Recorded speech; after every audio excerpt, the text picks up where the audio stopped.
سورۃ آل عمران کی آیت نمبر 5 الحمدللہ وکفی وسلام علی عبادہ الذین اصطفی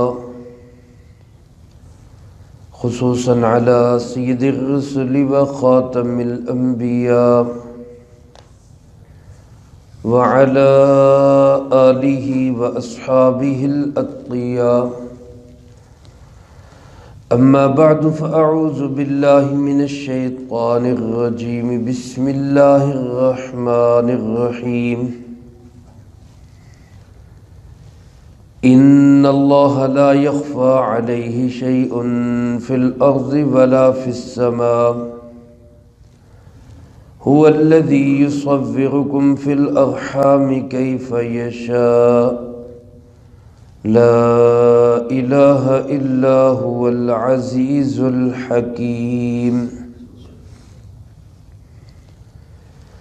إن الله لا يخفى عليه شيء بے شک اللہ وہ ہے نہیں چھپا ہوا اس پر کچھ بھی فی الارض ولا فی السماء نہ زمین میں نہ ہی آسمانوں میں هو الذی یصورکم وہی اللہ ہے جو صورتیں بناتا ہے فی الارحام رحم مادر میں کیف یشاء جیسے وہ چاہتا ہے لا الہ الا ہو نہیں کوئی بھی معبود سوائے اسی کے العزیز الحکیم وہ غالب بھی ہے حکمتوں والا بھی ہے سبحان اللہ۔ اس سورۃ مبارکہ کی ابتدائی 83 آیات میں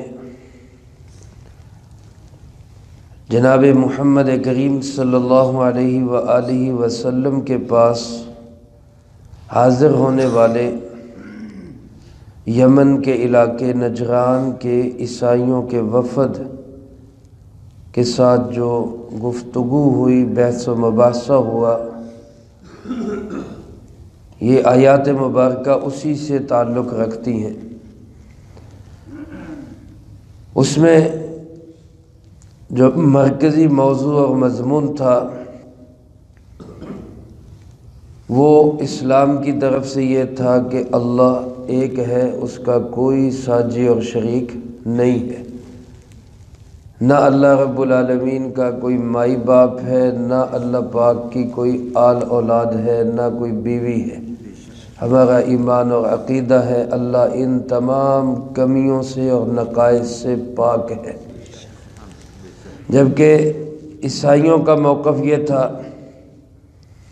کہ حضرت عیسیٰ علیہ السلام بھی اللہ ہیں اور اللہ کے بیٹے ہیں، اللہ کا حصہ ہے۔ اس کے متعلق اللہ رب العالمین نے کچھ دلائل یہاں پہ بیان فرمائے ہیں،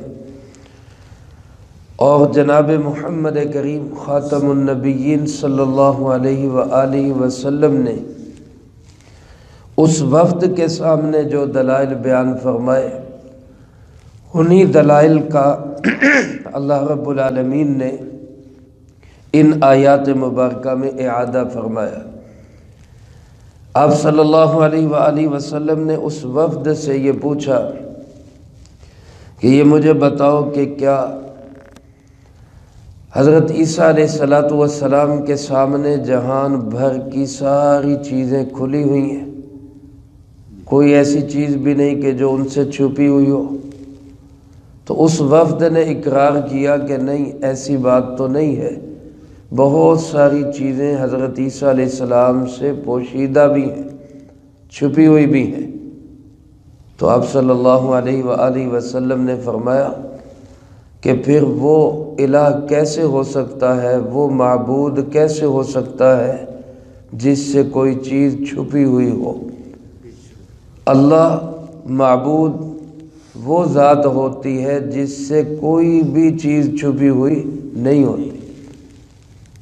گویا یہ بھی ایک دلیل آپ صلی اللہ علیہ وسلم نے اس بات پر پیش فرمائی کہ اللہ ایک ہی ہے، اس کا کوئی ساجی اور شریک نہیں ہے۔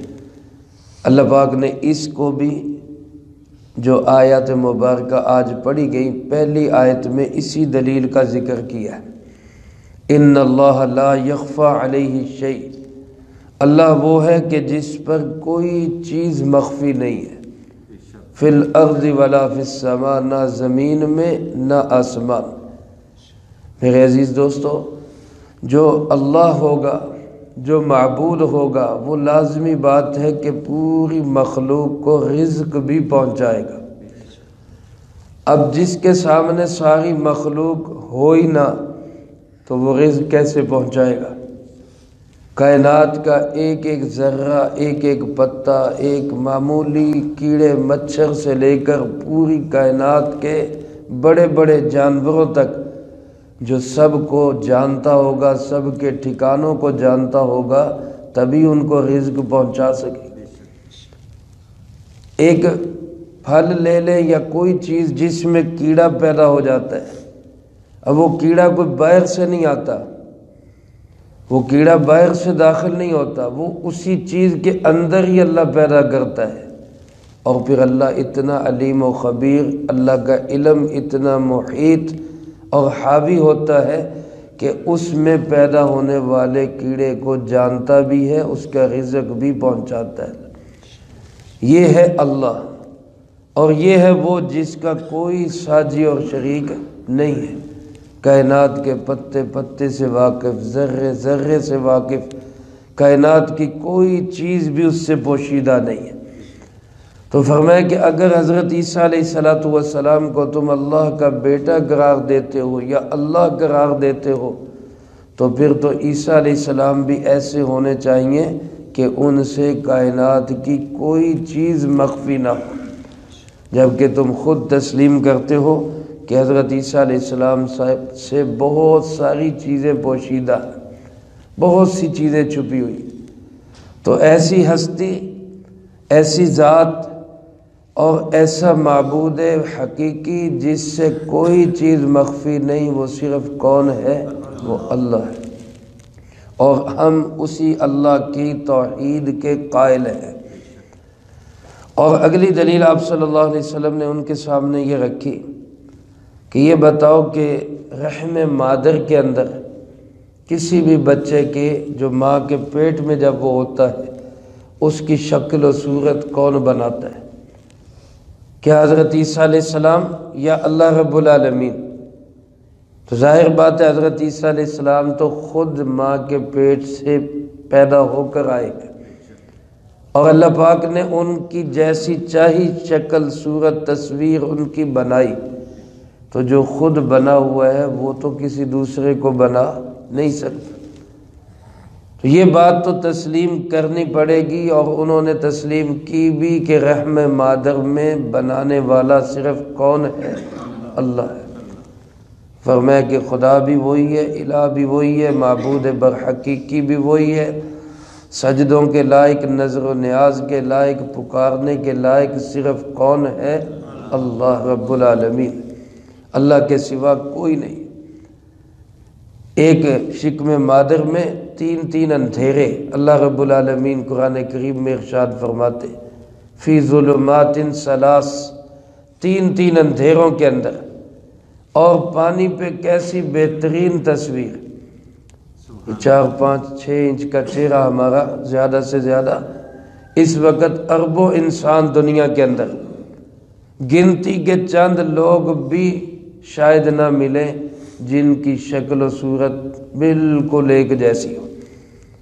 ایک 5 6 انچ کے چہرے پہ اتنے نقشے بنانے والا کون ہے؟ اللہ رب العالمین۔ 5 6 انچ بھی شاید لمبی جگہ ہے، بڑی جگہ ہے۔ ایک انگوٹھا ہر انسان کا دیکھ لے، 1.5 انچ کا ہوگا، 1 انچ کا ہوگا، زیادہ سے زیادہ 2 انچ کا ہوگا۔ اس چھوٹی سی جگہ کو بھی اربوں کھربوں انسان دنیا میں آئے اور گئے، کسی کے فنگر پرنٹس کسی دوسرے سے میچ نہیں کرتے۔ اس لیے کہا جاتا ہے انگوٹھے لگواؤ جی، انگوٹھے لگواؤ۔ اب پہلے انگوٹھے لگانے والوں کا مذاق اڑایا کرتے تھے، پڑھیا لکھیا کوئی نہیں انگوٹھے لاندا، ان ساری دنیا ہی انگوٹھے لانتے لگی، بلکہ انگوٹھے کیا آپ کہتے ساریاں ہی لگاؤ، 10 کی 10 لگاؤ۔ تو یہ اللہ رب العالمین کی قدرت اور تخلیق ہے کہ ایک انسان، ایک ماں باپ کے بیٹے بچے، ایک ماں باپ کی اولاد، ان کے فنگر پرنٹس بھی آپس میں میچ نہیں ہوتے، وہ بھی الگ الگ ہے۔ اور پھر اس سے آگے اگر آپ غور کریں تو آج کل کیا آتا ہے کہ مشین ریڈیبل پاسپورٹ، ایسے پاسپورٹ جن کو مشین پڑھتی ہے۔ اب اس میں کیا کرتے ہیں جی، تصویر آپ کی لگے گی، اینک اتار کے لگے گی، اب جب وہ چیک ہوگا تو وہ مشین میں چیک ہوگا۔ عمرہ کرنے کے لیے اللہ پاک نے سعادت دی، ایک دفعہ جا رہے تھے تو اس نے کہا جی اینک اتار کے نا تھوڑی اس مشین پہ رکھ دیں، میں نے رکھ دی، اس نے تھوڑی دیر چیک کیا، پاس کر دیا جی ٹھیک ہے میچ ہے۔ وہ کچھ وقت ملا تو میں نے اس سے سوال کیا کہ بھائی اس سے آپ چیک کیا کرتے ہیں، چہرے کی شناخت یا کیا چیز چیک کرتے ہیں، معلومات کے لیے پوچھ رہا ہوں۔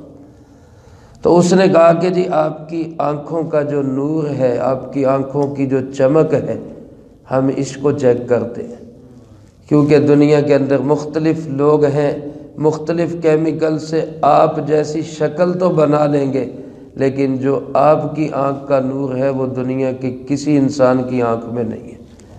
ایک آنکھ میں اربوں کھربوں انسانوں کی آنکھوں میں مختلف نور رکھنے والا کون ہے؟ اللہ رب العالمین ہے۔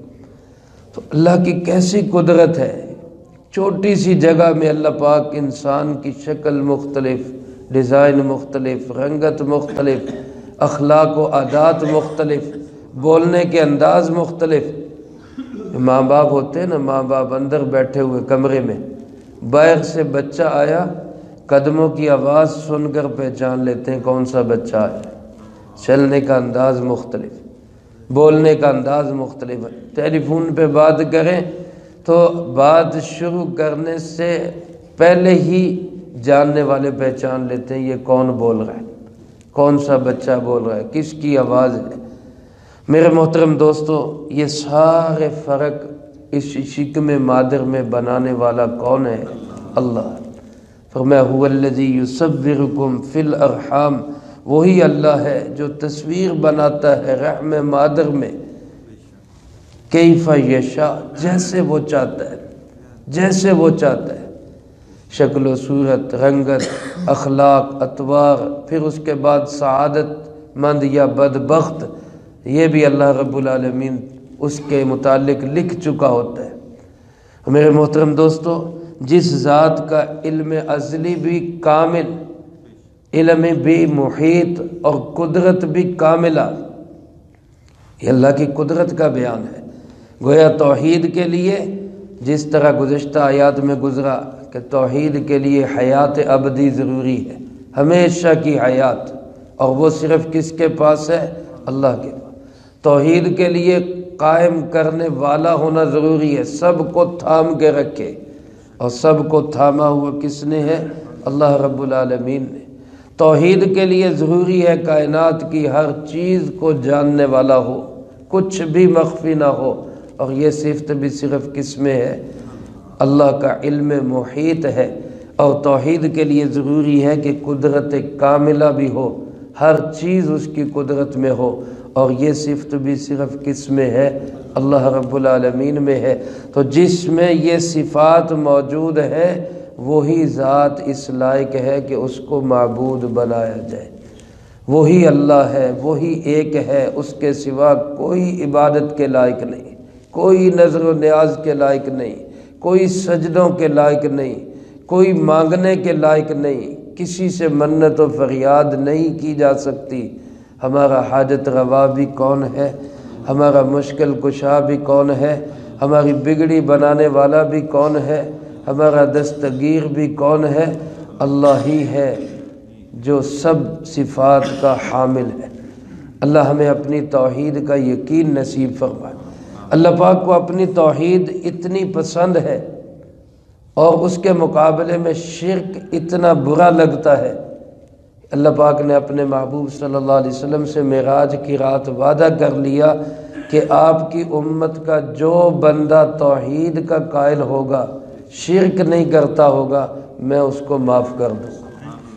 اللہ کو ایسی توحید پسند ہے، تو میں اور آپ اللہ کی اس توحید کا اقرار کیا کریں، بار بار اقرار کیا کریں، اللہ ایک ہے، اس کا کوئی ساجی اور شریک نہیں۔ اور المصور، تصویر بنانا، یہ کس کی صفت ہے؟ اللہ پاک۔ اس لیے انسان کو کسی جاندار کی تصویر بنانے کی اجازت نہیں ہے، کسی بھی انسان کو کسی جاندار کی تصویر بنانے کی اجازت نہیں ہے۔ اور یہ تصویر جو ہے یہ شرک کی پہلی سیڑھی ہے، پہلی سٹیج ہے تصویر۔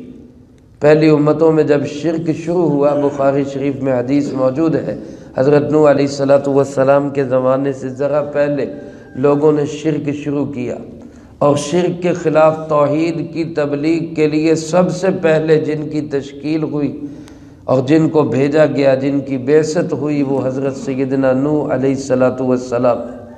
اسی لیے ان کو اول الرسل بھی کہا جاتا ہے، پہلے رسول، کیونکہ سب سے پہلے شرک کی تردید انہوں نے کی ہے۔ اس سے پہلے شرک تھا ہی نہیں زمانے میں، انسانوں میں شرک ہوا ہی نہیں کرتا تھا۔ تو جب یہ شرک شروع ہوا ہے، شروع کیسے ہوا؟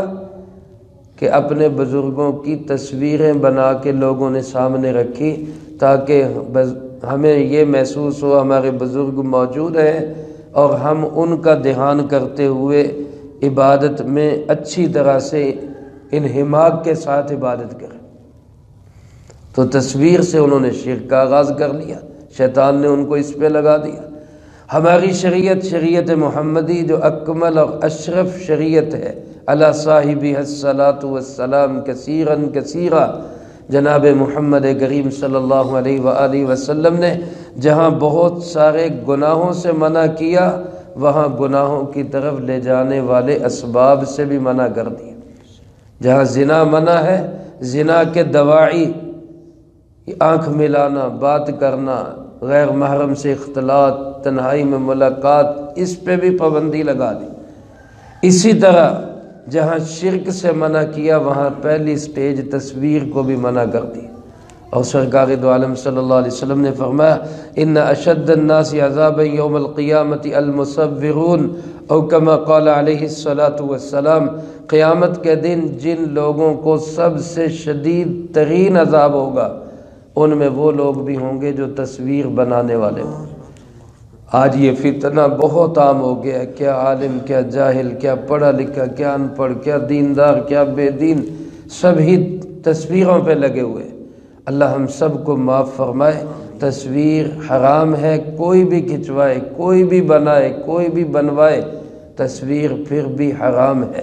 اس لیے جاندار کی تصویر رکھنے سے بھی بچنا چاہیے، کھینچنے اور بنانے سے بھی بچنا چاہیے، کیونکہ تصویر بنانا کس کا کام ہے؟ اللہ رب العالمین۔ اللہ پاک تصویر بناتے ہیں تو اس میں روح بھی پھونکتے ہیں۔ بندہ تصویر بناتا ہے تو بنا کے چھوڑ دیتا ہے، مجسمہ بنا دیتا ہے۔ اگر اللہ کی نقل کرنی تو پھر روح بھی پھونکو۔ جب روح تم پھونک نہیں سکتے تو پھر اللہ کی نقل کرنے کی بھی کوشش نہ کرو۔ میرے عزیز دوستو، اللہ پاک ہی ہے جو تصویریں بنانے والا ہے۔ فرمایا لا الہ الا ہو، اس کے سوا کوئی معبود نہیں۔ العزیز الحکیم، وہ عزیز بھی ہے، پوری کائنات پہ غلبہ بھی رکھتا ہے، زبردستی اپنی توحید منوا بھی سکتا ہے، لیکن وہ حکیم ہے، اس کا کوئی فعل، کوئی حکم، کوئی امر حکمت سے خالی نہیں ہے۔ اس لیے اگر وہ انسانوں کو ڈھیل دیتا ہے تو اس میں بھی اس کی بڑی حکمتیں ہوتی ہیں۔ اللہ رب العالمین مجھے آپ کو سب کو اپنی توحید کی سمجھ نصیب فرمائے۔ اللہم انت السلام ومنک السلام، تبارکت ربنا وتعالیت یا ذا الجلال والاکرام۔ اللہم اعنا علی ذکرک وشکرک وحسن عبادتک۔ اللہم احسن عاقبتنا فی الامور کلہا وأجرنا من خزي الدنيا وعذاب الآخرة۔ اللهم باقية كباقية الوليد، اللهم استر عوراتنا وآمن روعاتنا، اللهم انا نجعلك في نحورهم